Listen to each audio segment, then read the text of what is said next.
जय हिंद। इस वीडियो में हम समझते हैं कि चाइनीज साइंटिस्टों ने भारत पर क्या आरोप लगाया है और हाल ही में भारतीय नौसेना को हिंद महासागर में अपने एजम्पशन द्वीप को लेकर एक बहुत बड़ा झटका लगा है। देखिए, चाइनीज साइंटिस्टों का कहना है कि कोरोना वायरस चाइना से नहीं फैला था, वो भारत से फैला था, जबकि सबको ही जानते हैं कि ये जो है लोग, ये फादर ऑफ कोरोना है। पूरी दुनिया को पता है। आप कहीं भी सर्च कीजिए, चाहे आप गूगल पे सर्च कीजिए, कहीं भी सर्च कीजिए, इवन चाइना के ही नेटवर्क पे सर्च कीजिए, आपको सबसे पहले बताएगा कि भैया इस कोरोना वायरस को सबसे पहले वुहान में पाया गया था और ये वुहान से ही पूरी दुनिया में फैला था। लेकिन चाइना के साइंटिस्टों ने कहा है कि ये गर्मियों के सीजन में भारत का एरिया में फैला था। मतलब ये इस साइड में इनका इंडिकेशन है कि भारत का ये वाला जो एरिया है ना, पश्चिम उत्तर वाला एरिया, यहाँ से फैला था, क्योंकि यहाँ गर्मी पड़ने की वजह से कुछ म्यूटेशन हुआ और जानवरों में एक जानवर दूसरे जानवर को मतलब आपस में लड़ाई हुई, उस वजह से कुछ म्यूटेशन हुआ जिससे आदमी में फैला और वो पूरा इस तरह से मतलब एशिया के साउथ वाले पार्ट से ही ये फैला था। क्यों? उस पे से चाइना का एक लॉजिक क्या है कि यहाँ पे जो मतलब जनसंख्या का घनत्व ज़्यादा, इस वजह से यहाँ फैला था। अब इसमें कोई बात नहीं रखी, लेकिन वो क्या कर रहा है, एक साइकोलॉजिकल इफेक्ट डाल रहा है लोगों पर कि आने वाले 50 से 60 साल बाद लोग इस डाउट में रह जाएंगे कि कहाँ से ये फैला था। क्योंकि चाइना के पास ना जो है सोशल मीडिया के पास उसका पावर बहुत ज़्यादा है, वो ग्लोबली किसी चीज़ को प्रोपेगेंडा फैलाने में कामयाब हो जाता है और यहाँ हम लोग बेवकूफ़ी कर जाते हैं। अब तक भारत को इसका विरोध प्रकट करा देना चाहिए और इसका विरोध प्रकट करने में इन तीनों लोग पता नहीं क्यों चुप है, क्योंकि हमारे विदेश मंत्री, रक्षा सलाहकार, प्रधानमंत्री, इन लोग को अब तक तो एक्शन ले लेना चाहिए। उन्हें साफ कहना चाहिए कि आप अगर भारत पर इस तरह से गंभीर आरोप लगाते हैं और बिना किसी सबूत के, आपने एक बार कह दिया था कि हम लोगों ने तो चाइनीज वायरस भी नहीं कहा था, जबकि भारत को कहना तो चाहिए था। अभी हम लोग इतने जबरदस्त पीड़ित हैं, अमेरिका के बाद हम ही लोग का नंबर आ रहा है। वो थोड़ी सी उम्मीद जगी है कि कोरोना वायरस की वैक्सीन बन गई है, तो अभी तक इन लोगों ने नहीं किया। इन लोगों को तो तुरंत भारत को जो ऐप्स वगैरह बंद कर रहा है ना, कुछ भयंकर चीज़ जिसमें देखिए बहुत भयानक घाटा लग रहा है, उसी को बंद कर दीजिए और कहिए कि तुमने हमारे, या तो माफ़ी मांगो नहीं तो भूख। तो ऐसा थोड़ी है कि हम मंदिर का घंटा है को कोई बजा के चल जाएगा। देखिए, मिजाज में कुछ सख्ती भी जरूरी है, वरना लोग पी जाते हैं। अगर समुंदर खारा ना होता, हम लोग जो चुपचाप रह गए ना, इसी का नतीजा है। और अभी से हम लोग को तो टारगेट बना के रखना चाहिए। चाइना में देखिएगा क्या हुआ था। हम आपको आज से 15 साल पहले की बात बता रहे हैं, 2008 की बात बता रहे हैं, 15 नहीं लगभग 12 साल हो गए, कि यूरोपीय यूनियन वालों ने क्या किया था, एक नियम बनाया था। उन लोगों का कहना था, यूरोपीय यूनियन लोगों का, कि जो भी हवाई जहाज यूरोप में एंट्री करेंगे तो उनका जो धुआं होता है ना, उसमें नाइट्रोजन के पोल्यूशन होते हैं, तो उसके लिए वो लोग चार्ज करेंगे। चाइना इस वजह से यूरोप से जो उसने 200 जहाज़ों का टेंडर लिया था, वो टेंडर कैंसिल कर दिया कि हमको आपकी जहाज़ नहीं चाहिए यहाँ पर, क्योंकि चाइना ने उस टेक्नोलॉजी को चुरा लिया था। और इसी बहाने चाइना ने उसको कैंसिल किया और आप अपना जहाज़ बना लिया। आज भी कोई देश चाइना के खिलाफ बोलने से डरता है, क्योंकि पता है कि चाइना सबको टीप के रखा है कि जहाँ ही कुछ कहेंगे उनका यही चीज़ बंद करेंगे, आप पहले से हम कर लेंगे। तो भारत सरकार को भी तो करना चाहिए, तुम्हारी मोबाइल मैन्युफैक्चरिंग कंपनी, लैपटॉप वगैरह को बंद कर देंगे। और भारत के पास बहाना भी है, क्योंकि जो भी सूचना फैलती है, गलत जानकारी, या तो आपके लैपटॉप के थ्रू आएगी, उसमें चलाएंगे, या तो मोबाइल पे आएगा। ऐसे थोड़ी आ जाएगा यहाँ पे से चाइना बोल दिया है। इन्हीं दो जगहों पे तो आप सर्च करते हैं, ये सोशल मीडिया पे ही फैलाया जाता है। और जो टीवी वगैरह पे है तो उस पर तो न्यूज़ थोड़ा सा, हर देश की मीडिया अपने हिसाब से खबर दिखाती है। तो भारत को इस तरह से करना चाहिए, वरना मिसयूज बहुत ज़्यादा हो जाएगा। छोड़ देने पर ना सब लोग चढ़ जाते हैं। हम आपको छोटा सा एग्जाम्पल दिखाते हैं।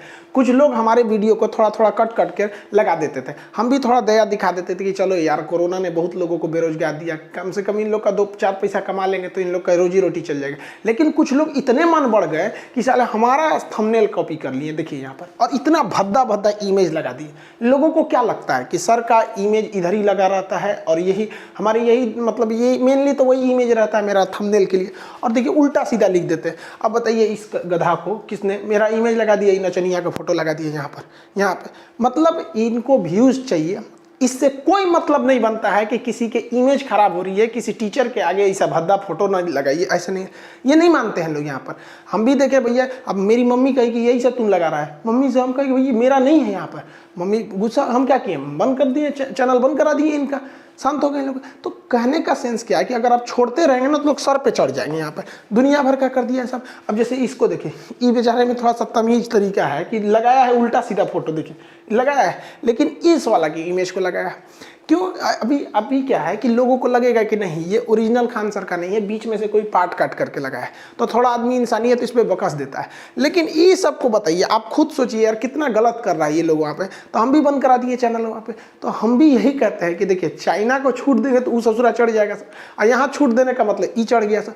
जिस तरह से हमारे फोटो का मिसयूज हो रहा है, हमको तो डर है कि कुछ दिन में ससुरा अपने इंगेजमेंट में भी हमारे फोटो का भेज देगा सर कि यही है हम। क्या टॉपिक पे आते हैं, देखिए भारत का जो जीपीएस सिस्टम है वो बहुत बड़ा नहीं है, ग्लोबल नहीं है, वो रीजनल सिस्टम है। इसलिए उसको हम लोग क्या कहते हैं, Indian regional navigational satellite system. Regional है वो 7 सैटेलाइट का एक समूह है।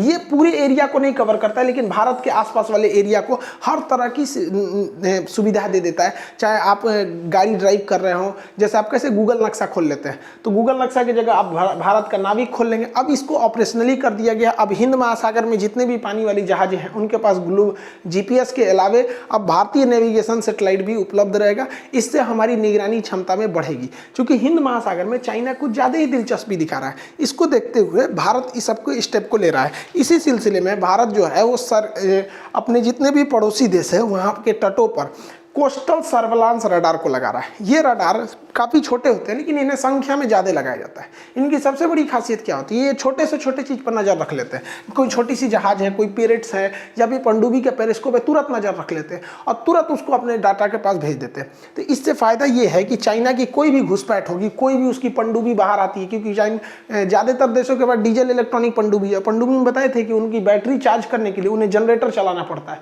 और जनरेटर चलाने के लिए उन्हें ऊपर आना पड़ता है, चार्ज होगा ऊपर, फिर ये नीचे जाएगी। तो ये इसको पकड़ा जा सकता है, इस रडार में इजीली पकड़ा जा सकता है। इस सिलसिले में भारत ने बहुत पहले आपको हम बताए थे एक वीडियो में कि फिलीपीन में कोस्टल रडार लगाया है। इसके अलावा भारत अब इंडोनेशिया में भी लगा रहा है, म्यांमार में, बांग्लादेश में, श्रीलंका में, मालदीव में, सेशल्स में, यहाँ तक लगा रहा है। इससे क्या होगा कि हिंद महासागर में हम लोग की पकड़ थोड़ी सी मजबूत बन जाएगी। आपको पता होगा 2015 में नरेंद्र मोदी जी जब सेशल्स गए थे तो मोदी जी का बहुत अच्छा विजन था। मोदी जी यही चाहते थे कि चाइना यहाँ पर जिबूती में अपना सैन्य अड्डा ले लिया है, लेकिन हम लोग एक समझौते के तहत जिबूती में स्थित जापान के सैन्य अड्डा को यूज कर सकते हैं। लेकिन यहाँ पर हम लोग का एक सेशल्स में एक द्वीप है, हम लोग का नहीं है, सेशल्स देश है, विक्टोरिया राजधानी है वो, यहाँ पर एजम्पशन द्वीप। तो हमारा ये सोच था हम लोगों का कि अगर हम ये एजम्पशन द्वीप ले लेते हैं तो चाइनीज़ नेवी का अगर बाई द वे वो नीचे की ओर आती है तो यहाँ से हम लोग काउंटर अटैक कर सकते हैं। तो इस रीजन में ये द्वीप बहुत महत्वपूर्ण था, लेकिन अब कहीं ना कहीं ये सपना भारत का टूटता हुआ दिख रहा है। रीजन क्या है, उसके पीछे भी एक भारतीय ही जिम्मेदार है।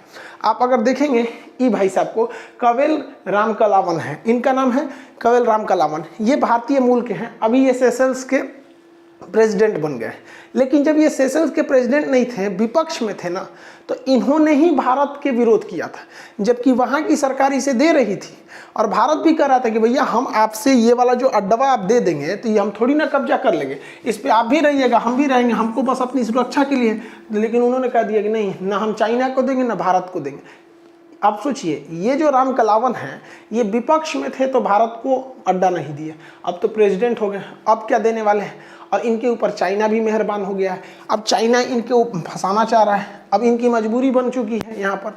क्योंकि अगर आप ध्यान से देखेंगे तो श्रीलंका और मॉरिशस तो नहीं, सेशल्स, ये दो ऐसे देश हैं जो इंडिया और चाइना के बीच में जो विवाद हुआ है, इन दोनों टसल का बहुत ज़्यादा फ़ायदा उठाया।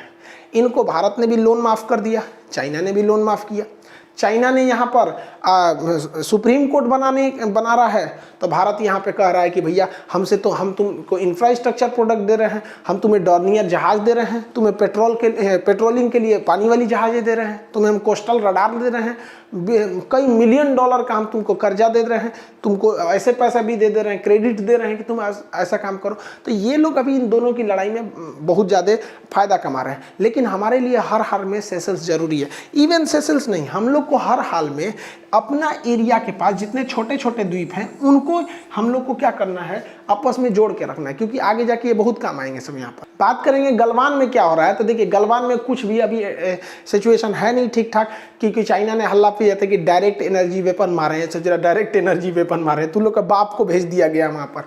अब नेवी ने वहाँ पर मार्कोव्स कमांडो की स्पेशल ब्रांच को तैनात कर दिया है 500 लेक के ऊपर। अब ये लोग स्पेशलाइज हैं इसीलिए कि पानी के अंदर ही लड़ाई कर कर सकते। तो पैंगसो लेक के नॉर्दर्न एरिया में चाइना का कब्जा है, साउदर्न एरिया पे हम लोग थोड़ी हाइट पे हैं, लेकिन चाइनीज़ बोट वगैरह जो है सब लोग वो ज़्यादा हैं सब वहाँ पर पैंगसो लेक में, तो कोई दिक्कत नहीं है, बोट उड़ाने के लिए है सब। साथ ही में आपने सुने होंगे कि जो घातक प्लाटून है इन लोग को भी तैनात किया गया था। इसके अलावा अभी जो है वहाँ पर एनएसजी को भी बैकअप में पीछे रखा गया है कि ताकि आपको भी पता है कि एनएसजी बहुत घातक है। एनएसजी और मार्कोव्स भारत के बहुत ही खतरनाक फोर्स है। इससे पहले ही अगर आप भारत में देखेंगे तो स्नाइपर राइफल्स को तो पहले ही तैनात कर दिया गया था, ये घात लगा के हमला करने में रेडी हैं। लेकिन आपको सबको पता है कि भारत और चाइना के बॉर्डर पे समझौता की वजह से हम लोग गन्स का यूज नहीं कर सकते, गोली नहीं चला सकते, इसलिए इसको